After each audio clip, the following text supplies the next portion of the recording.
Boa tarde, pessoal. Meu nome é Laís Broto e hoje eu estou aqui para conversar com vocês um pouquinho a respeito da nutrição e as respostas psicofisiológicas dentro do cenário do exercício físico. E talvez no primeiro momento o termo respostas psicofisiológicas tenha parecido um pouco estranho para vocês, mas eu garanto que até o final dessa apresentação inicial vocês vão ter uma clareza maior. Bom, antes, então, eu queria fazer uma breve apresentação de quem sou eu do ponto de vista de formação, né? Então, eu sou nutricionista, graduada pela UERJ. Atualmente, sou mestranda aqui do Laboratório de Psicofisiologia do Exercício, sob orientação do professor Eduardo Portugal. E tenho algumas outras especializações no meu currículo que vão de encontro com o tema, né, com um campo de estudo atual que eu trabalho atualmente, tanto na minha prática clínica quanto aqui no meio acadêmico. Bom, e como eu falei para vocês, essas respostas psicofisiológicas podem parecer um pouco assustadoras quando a gente escuta essa terminologia, mas eu tenho certeza que vocês já observaram elas em alguns cenários da vida de vocês. Então, pois bem, convido vocês a uma reflexão. Quem aqui nunca sentiu um desconforto absurdo enquanto realizava algum tipo de exercício físico? O músculo queimando, uma sensação de que você não consegue mais sustentar aquilo, como se fosse impossível lidar com aquele desconforto. Pois bem, será que aquela dieta que você pegou no Google ou que você viu em algum lugar na capa de uma revista e começou a adotar por conta própria pode estar influenciando na magnitude desse desconforto que você está percebendo? A gente sabe que hoje na nutrição o que não faltam são informações por aí, o que pode sim ser um problema, a partir do pressuposto que a gente tem várias pessoas adotando estratégias que podem não ser as mais adequadas dentro do contexto individual de cada um.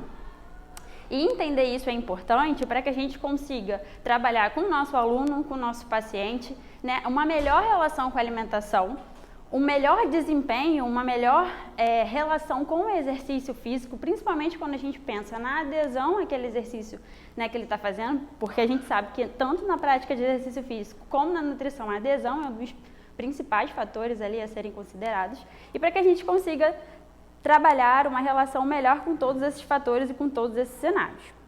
Pensando nisso, hoje o meu intuito aqui com vocês é falar um pouquinho da relação da alimentação e do exercício dentro dessas respostas psicofisiológicas, que nada mais são do que uma comunicação da periferia com o nosso sistema nervoso central que vai desencadear em um comportamento.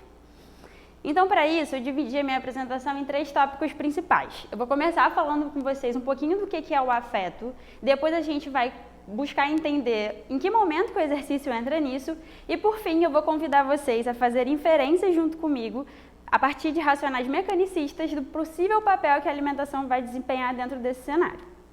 Bom, então afeto, no primeiro momento, talvez vocês tenham lembrado do carinho de alguém importante na vida de vocês, de um companheiro, de uma companheira, mas eu quero lembrar que aqui, nesse cenário, nesse conceito que a gente está falando, o afeto, ele é um construto diferente.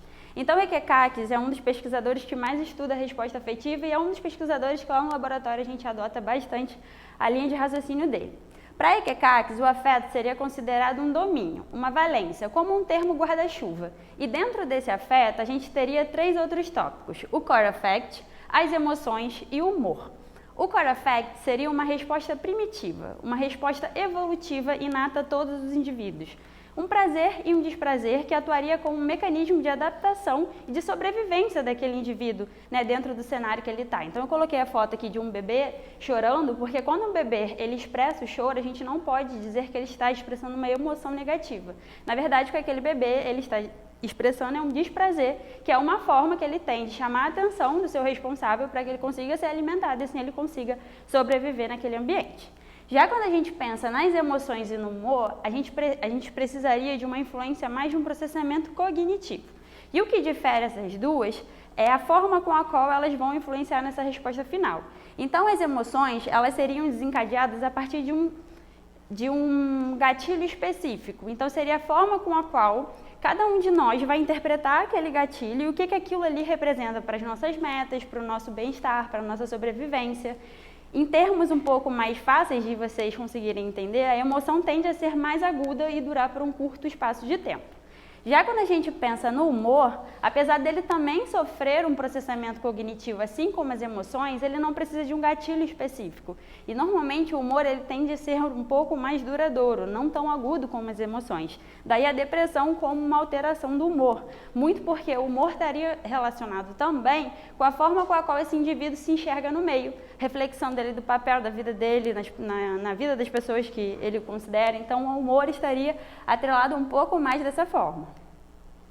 E aí, em que momento que a gente começa a entender, né, como que a resposta afetiva entra nesse cenário do exercício físico? Então, os estudos que começaram a considerar o estudo do afeto no cenário do exercício físico tiveram como motivação principal o relato de sensação de bem-estar que muitos indivíduos sempre, né, conversavam e comunicavam a partir de um determinado estímulo, uma prática esportiva específica.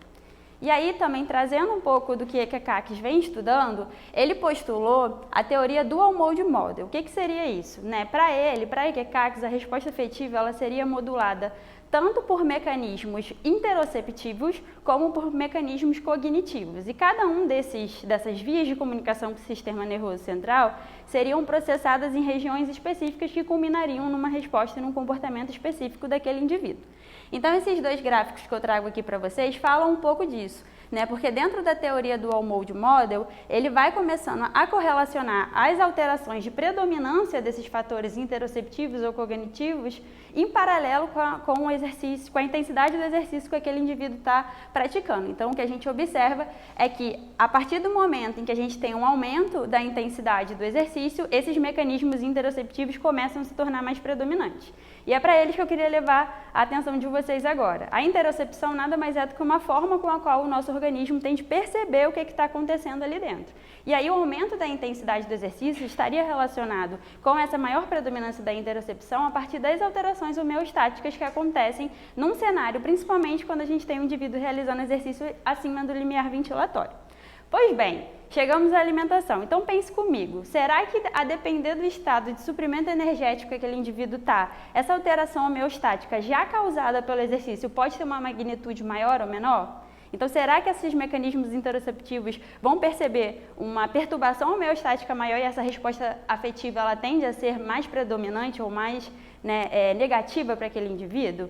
Isso faz sentido quando a gente pensa que dentro do metabolismo energético do músculo esquelético, os substratos energéticos oriundos da alimentação são fundamentais para um bom desempenho. E ao passo que se eles também estiverem em detrimento, isso também pode impactar na performance e no rendimento daquele indivíduo.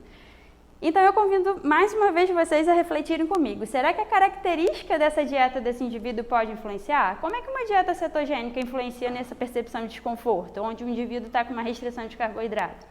Será que essa resposta ela pode ficar um pouco ainda pior e esse indivíduo pode sentir mais desprazer dentro daquilo que eu apresentei para vocês no início?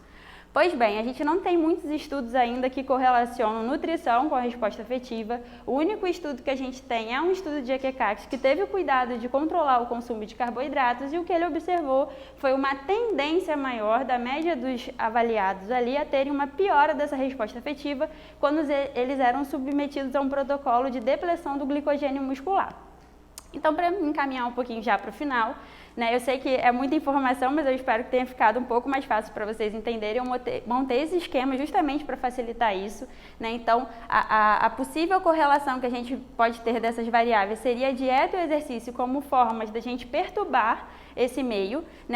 Essa perturbação seria percebida pelo nosso corpo por meio dessas vias interoceptivas e isso culminaria numa ativação no sistema nervoso central que influenciaria na resposta afetiva. Bom, o que esperar? Eu acabei não falando muito do meu projeto de mestrado, porque eu achei interessante trazer um pouquinho dessa parte mais teórica para vocês, mas a minha pergunta de pesquisa é justamente entender como que uma dieta cetogênica realizada por 4 semanas pode influenciar nessa resposta afetiva quando comparada a um grupo que vai fazer uma dieta considerada normoglicídica. Então, eles vão consumir uma quantidade adequada para eles de carboidrato. E, por fim, reforço a importância da gente entender isso, tanto para ajudar o nosso aluno, o nosso paciente a ter uma performance melhor, conquistar ali a medalha, o título que ele precisa, assim como ter uma relação tranquila, leve com a alimentação e com aquele meio ali que a gente está inserido, né? E aí eu finalizo com essa frase de Carl Jung, né? De nada adianta a gente conhecer todas as teorias e todas as técnicas se a gente esquecer que no momento que a gente está com uma pessoa, a gente está lidando com outro ser humano. Deixo aqui os meus contatos e espero que eu tenha agregado na tarde de hoje.